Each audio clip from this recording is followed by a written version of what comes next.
Hello बच्चों, स्वागत है आप सभी का हमारे YouTube channel RP online classes में। आज का इस क्लास में हम 12th क्लास केमिस्ट्री का एक चैप्टर बायोमोलिक्यूल्स का एक टॉपिक आप लोग के सामने डिस्कस करने वाले हैं। टॉपिक है हमारा एंजाइम्स। इससे पहले बायोमोलिक्यूल्स का ढेर सारा टॉपिक के बारे में हम बता चुके हैं और वो हम अपने चैनल में अपलोड कर चुके हैं। तो उसका अगर लाभ आप उठाना चाहते हैं तो इस चैनल को सब्सक्राइब कर लें और उस चीज़ को आप देख करके उसके बाद आज का क्लास को देखोगे ताकि आज का क्लास बेहतर हो। तो आज का क्लास में हम आपको एंजाइम्स के बारे में डिस्कस करने वाले हैं। तो एंजाइम्स एक प्रकार का प्रोटीन है, या तो कह सकते हैं कि प्रोटीनियस सब्सटेंस है जो हमारे बॉडी में या जितना सारा बायोलॉजिकल रिएक्शंस जो होता है हमारे बॉडीज में, उस बॉडी रिएक्शंस को ये कैटालाइज करता है। तो ध्यान दोगे, enzymes are complex proteinous substances produced by living bodies which act as catalyst in the physiological reactions. The enzymes are also called biochemical catalysts and the phenomenon is called biochemical catalysis. Enzymes are proteins with high molecular mass ranging from, जिसका range हमारा होता है 15,000 to 10 lakhs ग्राम पर मोल।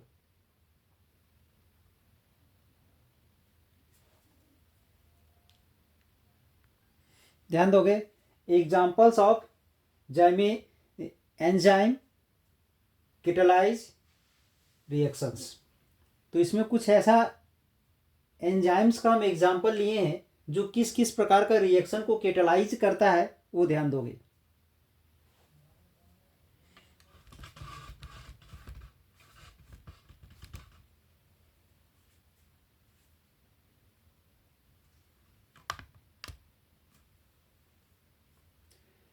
ये है हमारा diastase जिसका source है माल्ट।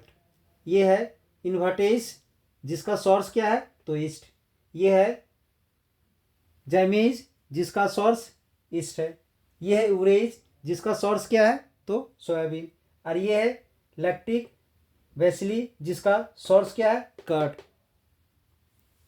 अब ये जो हम एंजाइम्स लिए हैं, इस एंजाइम से किस प्रकार का रिएक्शन को कैटालाइज किया जाता है, ध्यान दोगे।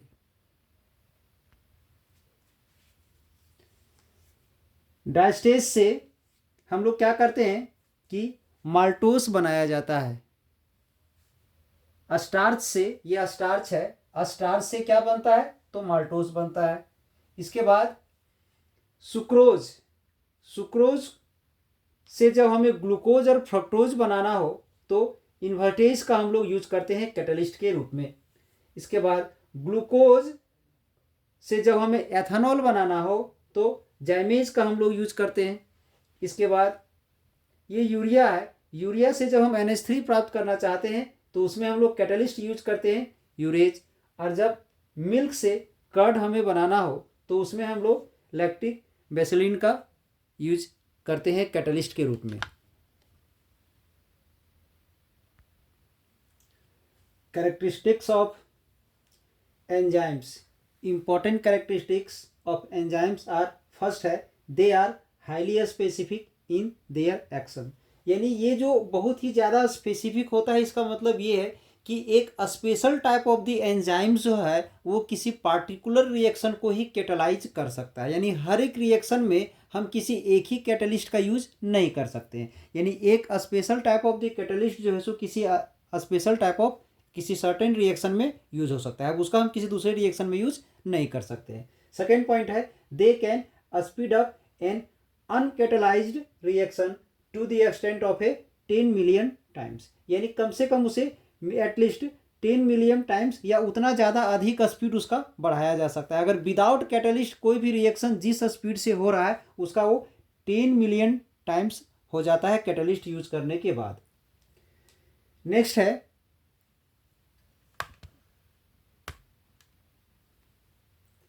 दे are active at moderate temperature about 310 Kelvin and moderate pH value about 6 to 8, यानी अबाउट इतने टेम्परेचर पर ही वो एक्टिव हो जाता है। इसके लिए बहुत ज़्यादा टेम्परेचर लाने की ज़रूरत हमें नहीं है और पीएच का वैल्यू 6 to 8 के बीच में होना चाहिए। Even a small amount of the enzymes can be highly efficient, यानी ऐसा नहीं है कि अगर किसी भी रिएक्शन में अगर हम थोड़ा सा कैटलिस्ट यूज कर रहे हैं और उसका रिएक्शन को एक्सलरेट कर दे रहा है और अगर उसका अमाउंट को अगर हम बढ़ा देते हैं तो और ज़्यादा एक्सलरेट करेगा, ये ज़रूरी नहीं है क्योंकि इसका थोड़ा सा ही अमाउंट काफ़ी होता है। अगर अमाउंट हम बढ़ा भी देते हैं तो उससे कोई ज़्यादा इफेक्ट पड़ने वाला नहीं है। नेक्स्ट क्वेश्चन है, ध्यान दोगे, difference between enzymes and catalyst. तो फर्स्ट है हमारा एंजाइम, सेकेंड में है हमारा catalyst. Enzymes generally have complex structure, यानी जितना सारा एंजाइम्स है सभी का जो स्ट्रक्चर होता है बहुत ही कॉम्प्लिकेटेड होता है और बहुत ही कॉम्प्लेक्स होता है, ये सिंपल स्ट्रक्चर शो नहीं करता है। But catalysts are very simple such as metal ion, ये मेटल आयन के रूप में होता है।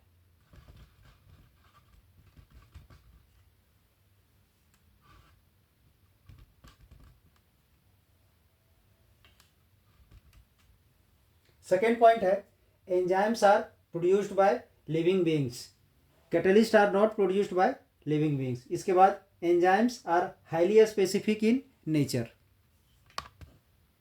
दैट इज किसी एक पार्टिकुलर कैटलिस्ट को किसी एक पार्टिकुलर रिएक्शन में ही हम यूज कर सकते हैं, मतलब एक ही कैटलिस्ट को अलग अलग रिएक्शन में हम यूज नहीं कर सकते हैं। अलग अलग रिएक्शन के लिए अलग अलग कैटलिस्ट का उपयोग किया जाता है।